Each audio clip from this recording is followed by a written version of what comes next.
Nakon što je niknuo nadzemni dio krompira i njegova zelena masa se lijepo razvija i napreduje, vrijeme je za preventivnu zaštitu. Najvažnije kod ekološkog uzgoja jeste da se to odradi na vrijeme. Vrlo velik izazov su kiše i niža temperatura kada moramo reagovati na vrijeme kako ne bi došlo do oboljenja. Svaki dan vam donosimo novi koristan video o uzgoju voća i povrća, pa ako već niste, zapratite naš kanal kako bi sa nama uzgajali zdrave i plodonosne biljke. Plamenjača je najštetnije oboljenje krompira. Uzročnik ovog oboljenja je gljivica Phytophthora infestans. Simptomi ovog oboljenja javljaju se na svim dijelovima biljke, stabljici, listu, plodu i na krtolama krompira. Na otvorenom se simptomi pojavljuju od maja do septembra, ali pošto je razvoj ove gljivice u zavisnosti od temperature i vlage, pojedinih godina kada je nedovoljno padavina i sa izrazitom sušom, pojava bolesti može izostati. Prvi simptomi se javljaju na donjem lišću u vidu nepravilnih vodanastih pjega. Ukoliko je vrijeme dovoljno vlažno, pjege se brzo šire i zahvataju veću površinu lista. S naličja lista javlja se bijeličasta prevlaka na ivici pjege. Kada su uslovi za razvoj gljivice optimalni, bolest se veoma brzo širi i zahvata cijelu biljku. Biljke postaju nekrotične, trule, karakterističnog su mirisa i imaju izgled kao da ih je neko prelio vrelom vodom. Krtole krompira također mogu biti zaražene. Plamenjača se sa lista prenosi na krtole, ali i obratno. Infekcija krtola se ostvaruje kišom ili prilikom vađenja. Na površini se uočavaju tamne pjege koje su malo udubljene. Takve krtole u skladištu trule, a ako prežive postaju izvor zaraze za sljedeću godinu. Na primjer, na paradajzu simptomi se javljaju na listu, stablu, granama, zelenim i zrelim plodovima. Simptomi se ispoljavaju na isti način kao i na krompiru. Ukoliko je zaražena stabljika, biljni dijelovi iznad se suše. Na plodovima se javljaju tamnije pjege koje se postepeno povećavaju dok ne zahvate cijeli plod. Na njima se u optimalnim uslovima može javiti micelijska bijela prevlaka. Samim tim nameće nam se pitanje kako zaštititi usjev od plamenjače. Naime, gljivica prezimljuje u formi micelije na zaraženim krtolima u skladištima, na krtolama zaostalim u polju. Da bi se simptomi plamenjače pojavili, treba da se ispune određeni uslovi. Za njen razvoj potrebna je povećana vlažnost, a infekcija se najčešće ostvaruje nakon kiše. Potrebno je da je vrijeme oblačno, da rosa dugo ostaje na biljkama i da je noćna temperatura između 10 i 12 stepeni, a dnevna između 20 i 22 stepena. Ukoliko se dogodi da se u isto vrijeme ostvare određeni uslovi, najvjerovatnije je da će doći do pojave i razvoja plamenjače na krompiru.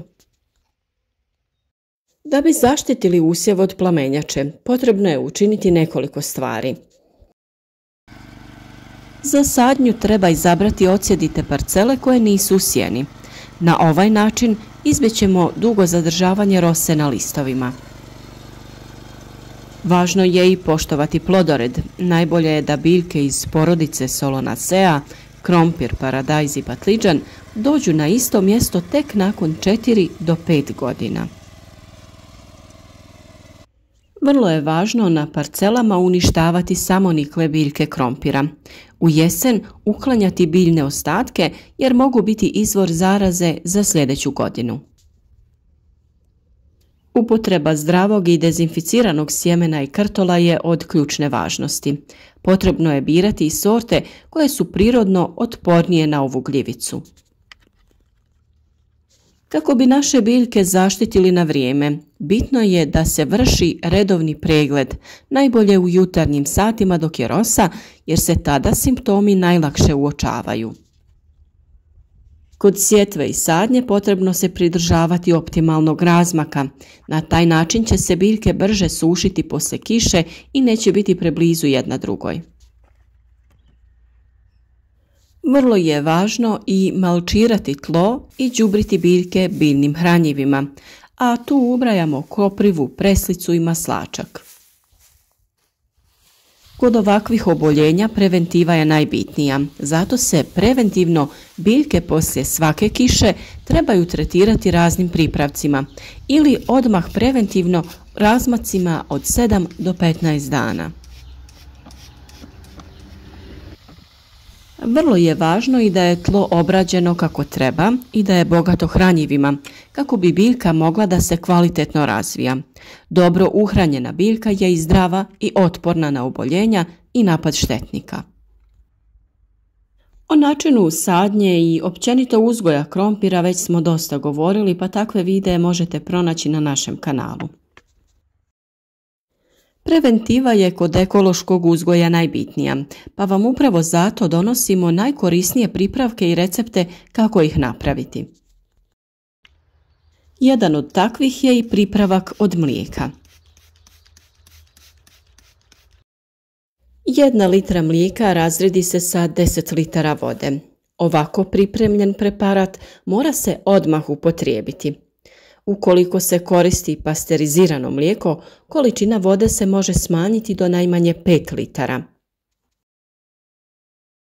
Umjesto mlijeka može se koristiti jogurt ili kefir. 1 litra jogurta se razredi sa 10 litara vode, a može se koristiti i surutka. Najbolje bi bilo da koristite domaće svježe kravlje mlijeko ili u trgovini kupite svježe mlijeko koje nije termički obrađeno. Ovaj pripravak od mlijeka zaštititi će nadzemnu masu krompira od pojave ove bolesti, ali i spriječiti pojavu krompirove zlatice, jer ona i njene larve ne mogu da probave mlijeko. Drugi preparat koji se može koristiti je onaj od sode bikarbone. Soda bikarbona je potpuno prirodan spoj od kojeg se mogu pripremiti prirodna sredstva za zaštitu biljaka.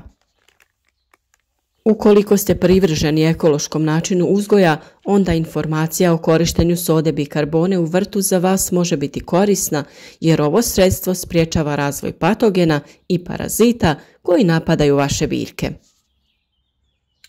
Soda bikarbona je natrijev bikarbonat i ljudi se često pitaju da li je ona prirodan spoj. Da, ona je potpuno organski dodatak vrtu i zapravo je hemijski spoj koji se nalazi u izvorima i gejzirima. Djeluje tako da povećava pH lišća i na taj način onemogućava klijanje gljivičnih spora. Koristi se u zaštiti povrća, voća i cvijeća od štetnika poput stjenica, crvenog pauka, puževa, lisnih ušiju i bolesti kao što su pepelnica, plamenjača, antraknoza i crna pjegavost. Sredstva pripremljena od sode bikarbone se lako pripremaju, jeftina su, dostupna svima, a postoji nekoliko recepata za njihovu primjenu. U 2 litre vode dodati 2 kašike sode bikarbone, nekoliko kapi biljnog ulja i nekoliko kapi tečnog deterdženta. Sa ovakvim rastvorom prskajte nadzemni dio, to jest zelenu masu krompira, kako bi je zaštitili od razvoja gljivica te pojave plamenjače. A posljednji preparat koji ćemo vam preporučiti jeste onaj od luka. 500 grama lukovine potopiti u 10 litara vode i ostaviti oko 10 dana da fermentira. Dužina fermentacije zavisi od temperature, a nakon što se prestane javljati pjena, potrebno je procijediti taj rastvor i razrijediti sa vodom u omjeru 1:10. Mogu se naravno pripremiti i razni drugi preparati kao na primjer cimet rastvoren u vodi, saditi biljke koje su dobri susjedi paradajzu i krompiru i koji ih štite kao što su bosiljak, hren i kadifica. Naravno o ovoj temi imate još dosta videa na našem kanalu pa ih pogledajte. Iako se čini da uzgoj biljaka nije težak posao, zahtjeva dosta pažnje i rada, ako želimo da imamo biljke koje će nam dati dovoljno plodova. Vrt treba da se obilazi svakodnevno i na vrijeme uoče bilo kakve promjene. To je najvažniji faktor ukoliko želimo da biljke štitimo na prirodan način. Naravno da postoje i različiti preparati koji se mogu kupiti i koji će zaštititi vaše biljke od oboljenja. Većina njih je na bazi bakra. Zadržavaju se na listovima i uništavaju već postojeće spore ove bolesti. Primjena ovakvih preparata mora biti u skladu sa uputstvom za upotrebu uz poštivanje načina, vremena primjene i karence. Obavezno se savjetujte sa stručnjakom kako bi takve fungicide koristili na pravilan način bez da napravite više štete nego koristi. A naša preporuka je uvijek da se na vrijeme krene sa prirodnom zaštitom jer samo na taj način možemo zaštititi naše biljke. A za još sličnih savjeta zapratite naš kanal i uzgajemo zajedno jake i otporne biljke.